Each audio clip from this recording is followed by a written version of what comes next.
राधे राधे सभी को। आज हम आपको बहुत प्यारी कहानी सुना रहे हैं। सुनकर आपको बड़ा ही आनंद आएगा। वृंदावन में आने से पहले भगवान श्री कृष्ण अपने सभी के साथ गोलोक में थे। उसी समय दो राधा और कृष्ण पास में बैठे हुए थे। राधा रानी अपना झूठा माखन कृष्ण को खिलाने लगी। यह देखकर कृष्ण के जो मित्र श्रीदामा जी थे बहुत क्रोधित हुए। बोले, अरे राधा रानी, आप ये क्या कर रही हो? हमारे कृष्ण तीनों लोकों के स्वामी भगवान कृष्ण को आप अपना झूठा मक्खन खिला रही हो। हम उनको भोग लगाते हैं, उनका झूठा प्रसाद में बांटते हैं और आप स्वयं उन्हें अपना झूठा खिलाती हैं। ये कैसे हो सकता है? आप लोग ऐसा नहीं करना चाहिए। चलिए मैं अपने कृष्ण के नाम की महिमा आपको बताता हूँ। ये कृष्ण के नाम की इतनी महिमा है कि आप एक बार उनका नाम ले लो, उससे आपके सभी कल्याण हो जाते हैं। अगर आपको विश्वास नहीं तो आप मेरे साथ सब लोग बोलो, जय श्री कृष्ण, जय श्री कृष्ण। सभी लोग बोलने लगे, जय श्री कृष्ण, जय श्री कृष्ण की जब उद्घोष होने लगा तभी वहाँ उन्होंने देखा कि एक सूखा हुआ वृक्ष था। जैसे ही श्री कृष्ण जी का नाम लिया वो सूखा वृक्ष स्वर्ण वृक्ष में बदल गया। यह देखकर श्री दामा जी खुश हुए। देखो, हाँ, वह सूखा हुआ वृक्ष भी श्री कृष्ण के नाम से स्वर्ण वृक्ष में बदल गया और थोड़ी देर में वहाँ पे लाखों कमल सोने के खिल गए। और तभी उन्होंने कहा, बोलो राधा नाम। सभी लोग बोले राधा नाम। तभी उन्होंने देखा एक दीपक के पास एक कीट आया और जलकर भस्म हो गया। फिर ये देखकर सीतामा जी ने फिर दोबारा कहा, चलिए बोलिए राधा नाम। जैसे ही राधा नाम बोला वहाँ पर एक तितली आई, वो भी वहाँ से गायब हो गई। तब सीतामा जी बोले, बताइए, राधा के नाम से एक कीट भी जल के भस्म होता है और श्री कृष्ण के नाम से स्वर्ण कमल खिल जाते हैं, इनमें किसकी महिमा बहुत है? फिर वह गए, कृष्ण के पास गए सीतामा जी और हाथ जोड़कर बोले, श्री कृष्ण जी, प्रभु आप ये बताइए, भक्ति और प्रेम में कौन सा बड़ा है? श्री कृष्ण जी शांत हो गए। बोले, मुझे थोड़े विश्राम की आवश्यकता है, लेकिन आप एक काम करिए, मेरे महल के बाहर पहरा दीजिए। ऐसा कहकर श्री कृष्ण जी महल के अंदर चले गए। महल के अंदर जब विश्राम कर रहे थे तो उन्हें राधा जी की याद आ रही थी और राधा जी की इतनी ज़्यादा याद आने लगी, उनकी आंखों में से अश्रु बहने लगे।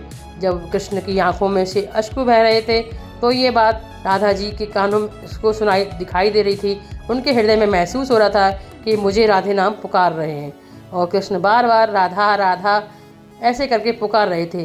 जब राधा रानी के कानों में ये बात पहुंची तो वो भागकर जिधर कृष्ण जी रुके विश्राम कर रहे थे उस महल की तरफ दौड़ती हुई आ रही थी। लेकिन देखा कि वहाँ पर बाहर पहरा दे रहे सीतामा जी ने उन्हें रोक लिया। बोले, आप कहाँ जा रही हो? उन्होंने कहा, मुझे कृष्ण पुकार रहे हैं, मैं कृष्ण के पास जा रही हूँ। सीतामा जी ने कहा, नहीं, आप नहीं जा सकती उनसे मिलने के लिए। कृष्ण राधा ने कहा कि अगर कृष्ण पुकारेंगे तो मुझे जाना ही पड़ेगा, लेकिन उनकी बात वो मानने को तैयार नहीं थे। तभी सीतामा जी ने राधा रानी से कहा कि मैं तुम्हें श्राप देता हूँ, तुम गोलोक में छोड़कर जब वृंदावन जाओगी तो 100 साल तक कृष्ण के विरह में रोओगी। जैसे रोती हो इसलिए तुम रो, कृष्ण के विरह में तुम व्याकुल होगी और रोओगी। तभी ये बात सुनकर राधा रानी की अश्कों में आंसू आ गए और श्री दामा वहाँ खड़े हुए थे। और राधा रानी अपने आंखों में आंसू लेकर रो रही थी। थोड़ी देर की बात है, जब ये सब पराक्रम चल रहा था तभी थोड़ी देर वहाँ पर एक कन्या आई और बोली, आप ये क्या कह रहे हैं? राधा नाम की तो महिमा बड़ी अनंत है। सीतामा जी बोले, तुम कैसी बात करती हो कन्या, ऐसे कैसे कह सकती हो? तो वह कन्या बोली, आपको पता नहीं, आपने जो दीपक के पास कीट देखा था वो मैं ही थी। लेकिन जैसे ही आपने राधा नाम लिया, उस राधा नाम के एक बार सुनने से मुझे कीट योनि से मुक्ति मिल गई और थोड़ी देर बाद मुझे एक तितली योनि में मेरा जन्म हुआ। तितली योनि में जन्म होने के बाद जब वहाँ पर मैं उड़ रही थी उसी समय आप लोगों ने फिर से राधा नाम का उच्चारण किया। उस राधा नाम के उच्चारण के बाद मुझे इस मनुष्य के रूप में जन्म मिला। सैकड़ों हजारों बार जब हम किसी और भी भगवान का नाम लेते हैं तब कहीं 84 लाख योनि पार करने के बाद हमें मनुष्य का जन्म मिलता है, लेकिन राधा जी के नाम के 2 बार नाम लेने से ही मुझे मनुष्य योनि प्राप्त हुई। राधा जी के नाम की महिमा अनंत है, उसे तो कोई बता ही नहीं सकता। जब ये बात उस कन्या ने बार बार कही तो ये बात सुनने के बाद सबको विश्वास हो गया कि ज़रूर ये राधा नाम की महिमा से ही ये पहले लड़की कीट बनी, कीट के बाद उसे इस योनि से छुटकारा मिलकर तितली योनि में आई, और तितली भी योनि में जब राधा नाम लिया तो वह कन्या मनुष्य रूप में प्रकट हो गई। जब ये बात श्री दामा जी के कानों में पड़ी तो वो बहुत दुखी हुए और व्याकुल होकर रोने लगे और कहने लगे, श्री राधा रानी के पास जाकर बोले कि हे श्री जी, राधा रानी, मुझे मेरी गलती की क्षमा कर दीजिए, मैं आपके नाम की महिमा को पहचान नहीं पाया, मुझे माफ़ कर दीजिए। इस प्रकार फूट फूट कर श्री दामा जी रोने लगे। राधा नाम की महिमा अपार है। श्री कृष्ण के नाम से पहले राधा का नाम लिया जाता है, और एक राधा का नाम है जिसे स्वयं श्री कृष्ण ही जप करते हैं और उनके नाम की महिमा का बखान करते हैं। और जब भी आप राधा का नाम, कृष्ण का नाम बोलते हैं तो शायद कृष्ण सुने ना सुने, लेकिन अब जब राधा का नाम लेते हैं तो कृष्ण दौड़े चले आते हैं, ऐसी ही कहते हैं।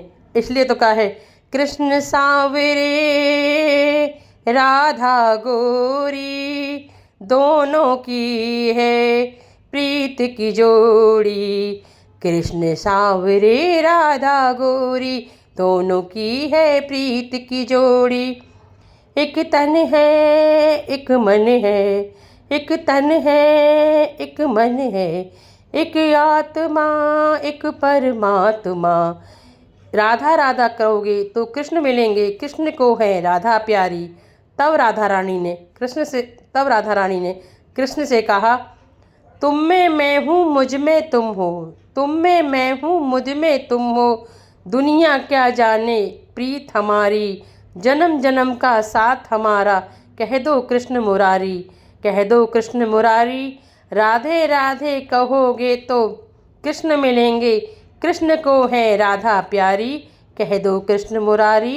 बोलो कृष्ण मुरारी, बोलो कृष्ण मुरारी, कह दो कृष्ण मुरारी। राधे राधे कहोगे तो मिलेंगी तुम्हें राधा, राधे राधे कहोगे तो मिलेंगे कृष्ण प्यारे, कृष्ण को है राधा प्यारी, और कृष्ण की है राधा रानी इष्ट देवी उनकी हमारी। आपको मेरी ये कहानी पसंद आई हो तो प्लीज़ इस चैनल को सब्सक्राइब कीजिए। अगर आप राधा रानी और कृष्ण के भक्त हैं तो प्लीज़ इस चैनल को सब्सक्राइब कीजिए, लाइक कीजिए, शेयर कीजिए। ऐसी प्यारी प्यारी कहानियाँ आपके लिए लेके आते रहेंगे। बोलो जय श्री राधे राधे, राधे राधे।